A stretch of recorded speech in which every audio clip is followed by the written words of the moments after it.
Hello YouTube and welcome to the next update.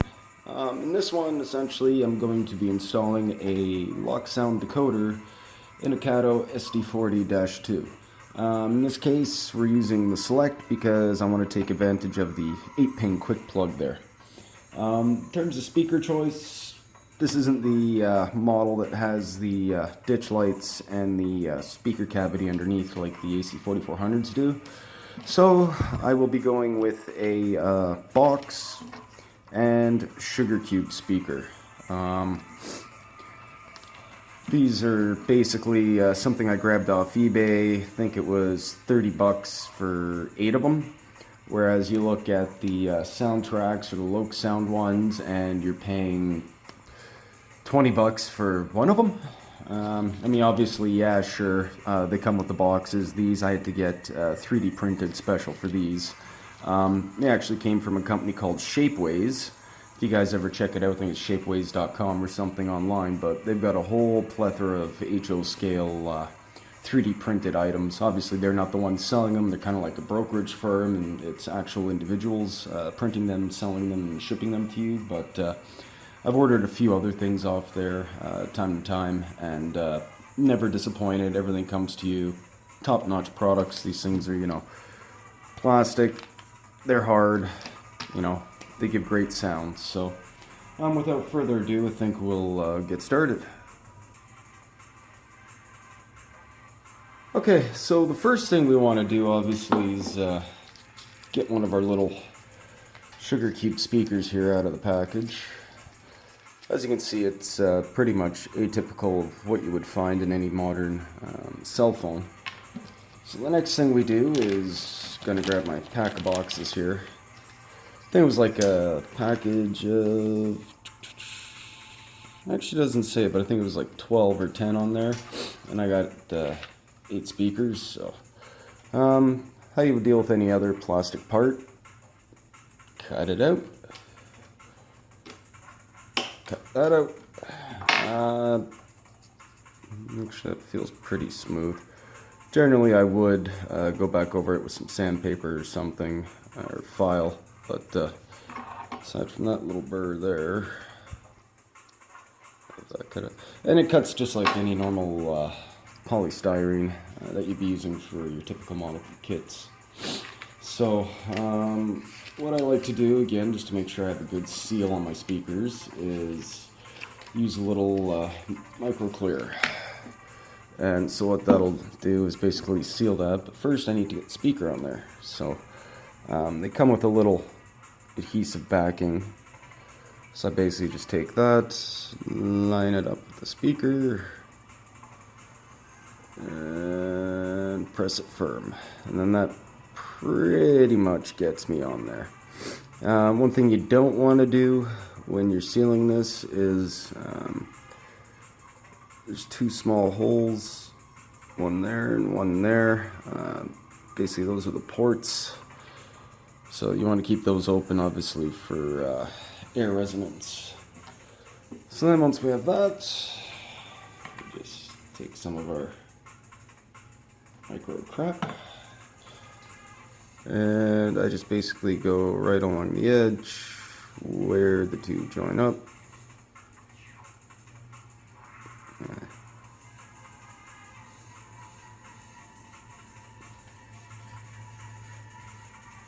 Just get a little bit more on there to ensure a good seal. That looks good. So that's the side with the ports. If we want to be careful, we don't want to go any higher than kind of where they both meet up.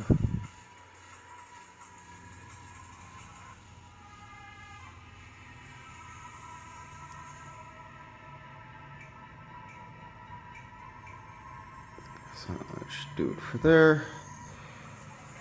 And you don't need gobs and gobs. As long as it's airtight, which just a little dab will do you.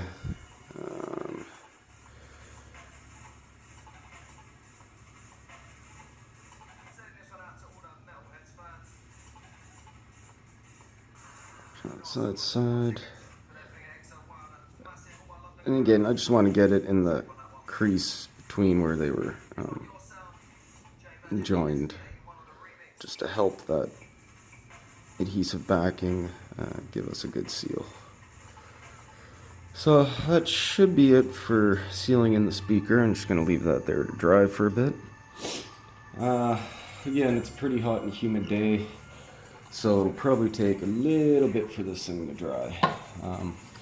But essentially, now that we've got the speaker assembled to the baffle, next will be some soldering.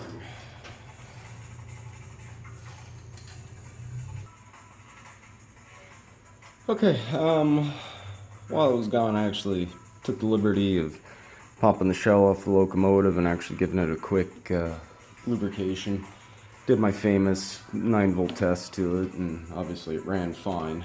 But looking at it, you can obviously see why I wasn't interested in removing the factory board. It's one of the older ones that has this running rail along the side that has pickups from the trucks, no actual wires, and so this just has absolute fucking disaster written all over it.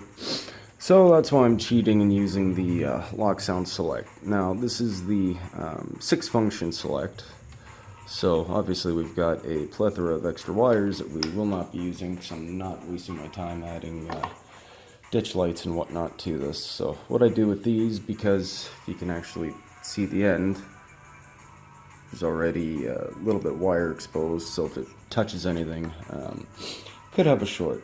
So whatever I'm not using, which will be all these other functions, I'm going to remove. And just to ensure that we don't have a short, what I usually do is then I take some shrink tube, and that went flying. I take some shrink tube, fold it over, so it's actually not connecting, can't connect to anything, can't come out. Put shrink tube in there. And then, like I said last time, I generally just use a lighter quickly. And that will give you a nice snug fit and no shorts. So the 2 wires that we will be keeping will be the brown ones. They're for the speakers.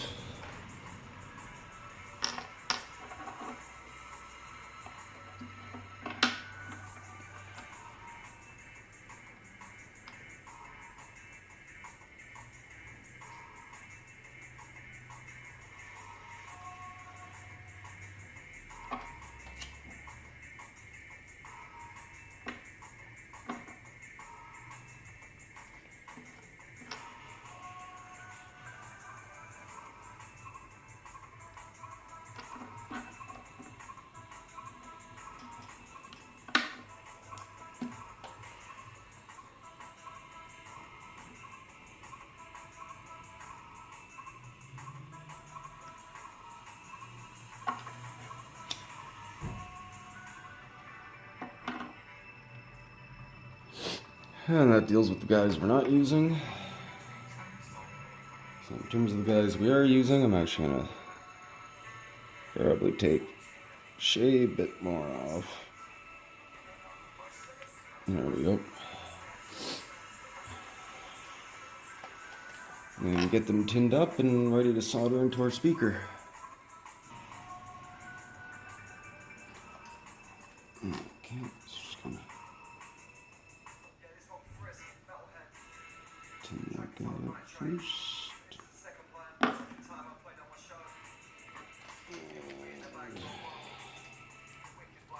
And some solder.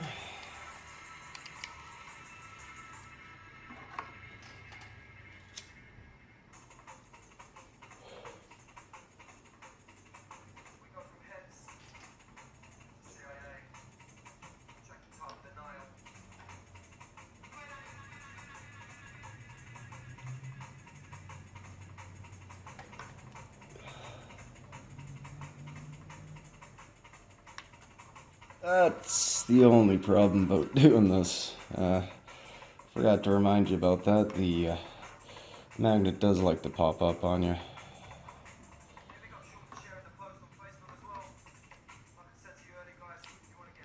Which sometimes makes this a real treat to do.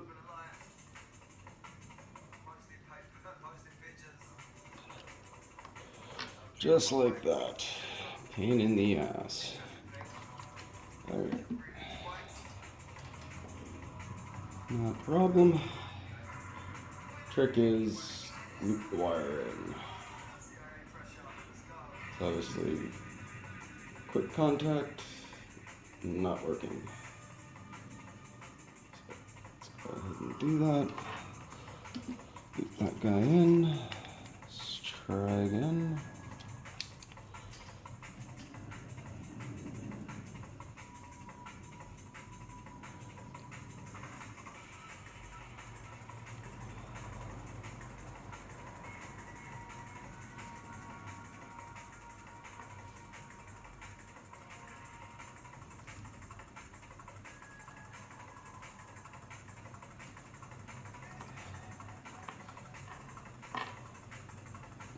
And once that cools, that feels like a good solid connection. Let's go ahead and do the same thing on the other side. Loop it through, hook it in. I'll just add some flux to that.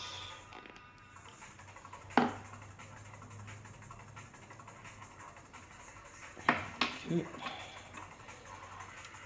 Got that.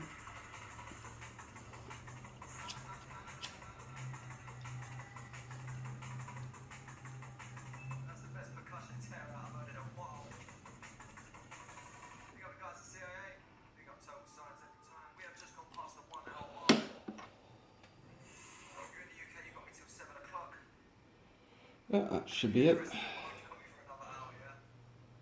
Okay, so the next thing would be putting the decoder in the loco. Okay, so the next thing we got to kind of look at, obviously, is decoder installation. I've already pulled the quick pins for the DC mode. Pin number one's always the orange there, so that would be right there on the board.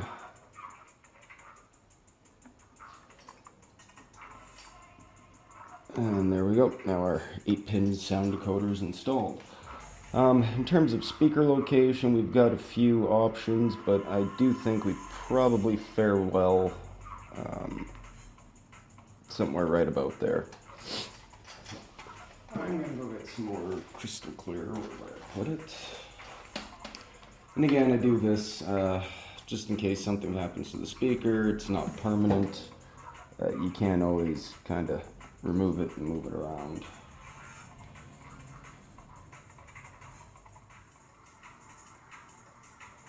Okay, so to kind of show you what I did there, that's why we use a temporary glue, because that front spot did not work out. So hopefully, I believe there's enough room here in the back. I've just put the crystal clear on, so it's waiting to dry. And then hopefully I've got enough room up there to kind of mash in the decoder. So I just gotta wait for the speaker to dry so it's less of a problem handling, and then get on with the install. Okay, and we're back, and as you can see, it's reassembled. Give it the old 9-volt test. If I could aim.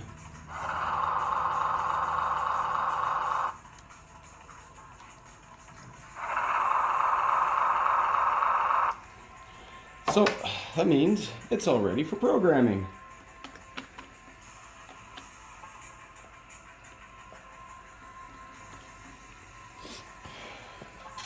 So I'm just on the ESU site downloading the full throttle SD40, so just bear with me a few minutes.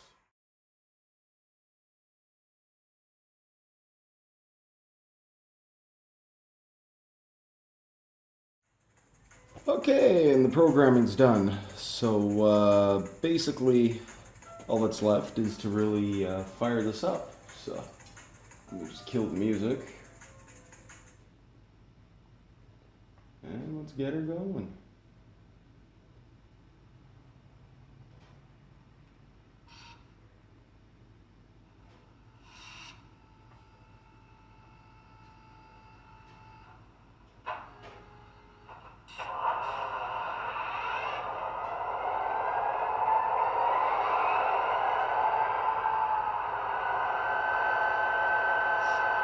As you can see, for a little speaker, it's got some good resonance.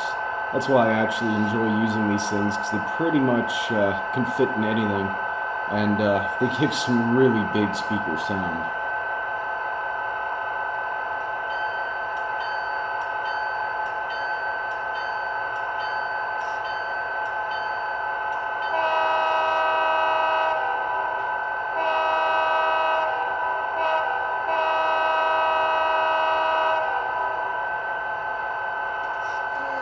Can't really see the lights from this angle. Let's try the reverse light. Yeah, you can see that one there.